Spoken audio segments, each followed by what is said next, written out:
It's a Tuesday afternoon. You're sitting at your desk, coffee going cold next to you, and your phone lights up with the text you've been waiting on for 3 weeks. He finally said it. "I really like you. I want to make this official." You stare at the screen. You read it again. You wait for that rush, the one you felt every time his name popped up before. The butterflies, the stupid grin, the urge to text your best friend immediately in all caps. And then, nothing. A kind of quiet, almost like a faint, "Oh." You screenshot it anyway. You send the screenshot to your group chat, and while your friends are losing their minds typing celebration emojis, you're already thinking about something else. Maybe the report due on Friday, maybe what you're having for lunch, maybe, and this one stings, that guy from the gym you talked to once. Or maybe it wasn't a guy.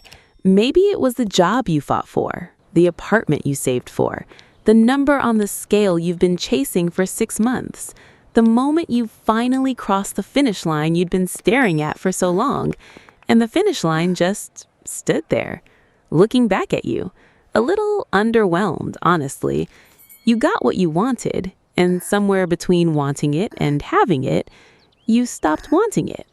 If that's ever been you, stay with me, because there's actually something really interesting happening inside your brain, and it has nothing to do with being difficult.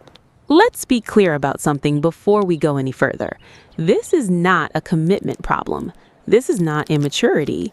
This is not you being too much or never satisfied, or whatever unflattering label someone handed you once and you've been carrying around ever since.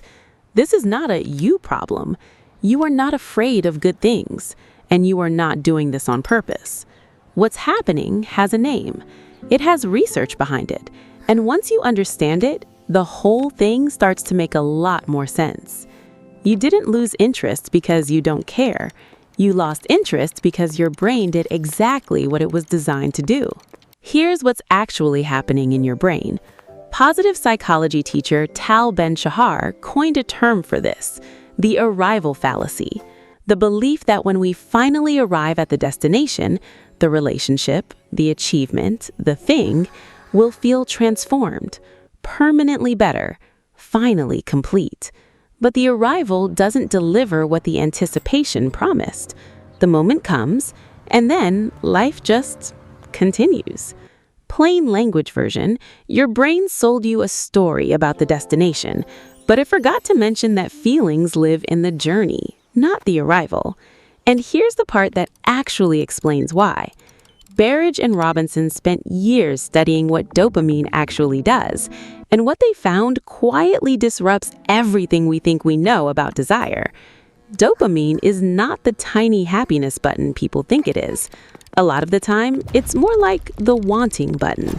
It fires hardest during the chase, when the outcome is uncertain, when you're leaning forward, when the text might come but hasn't yet. The moment certainty arrives, dopamine pulls back, not because you made a mistake, because the pursuit is over.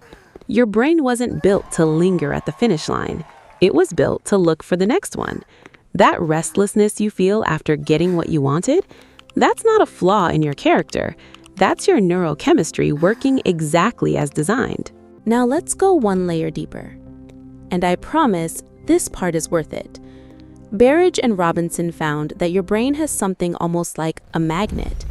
But here's the catch. It only works on things you don't have yet. They called it incentive salience, the pull your brain assigns to something it's still reaching for. The key word is yet. That pull isn't really about the thing, it's about the gap between where you are and where you want to be. When you were texting him and he hadn't replied, that gap was open. Your brain was fully activated, alert, engaged, invested. Every notification felt like it could be the one. That feeling wasn't love. It wasn't even connection. It was your brain in full pursuit mode, flooding you with anticipation. The moment the gap closes, the pull disappears. It doesn't mean the feelings weren't real. It means your brain's reward system is built for the horizon, not the ground beneath your feet. Wanting thrives on uncertainty. Having removes it. And then your brain does something almost insulting. Once you've landed, once you actually have the thing, your nervous system quietly files your new reality under normal. Researchers call this hedonic adaptation. That promotion becomes your regular Tuesday. That relationship becomes background.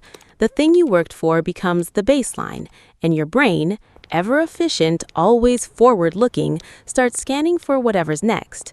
This isn't coldness, it's not ingratitude, it's just how the system works. You weren't designed to celebrate at length, you were designed to keep moving. The feelings weren't fake, you're just no longer in pursuit mode. Okay, can we just acknowledge something for a second? You were obsessed. You were checking your phone every 8 minutes. You had a whole fantasy built around this. You told your friends. You might have made a vision board. You manifested. And then you got it. And your brain went, cool. Anyway, the irony is not lost on me. You spent weeks in your head, rehearsing the moment, picturing the feeling, and then the feeling showed up for approximately 11 minutes and quietly let itself out the back door. And now you're the one who always loses interest, the one who never appreciates what she has, the one your well-meaning aunt is going to bring up at Christmas. But here's what nobody tells you. You were more emotionally present before you had it than after. The anticipation was the experience. The wanting was the relationship.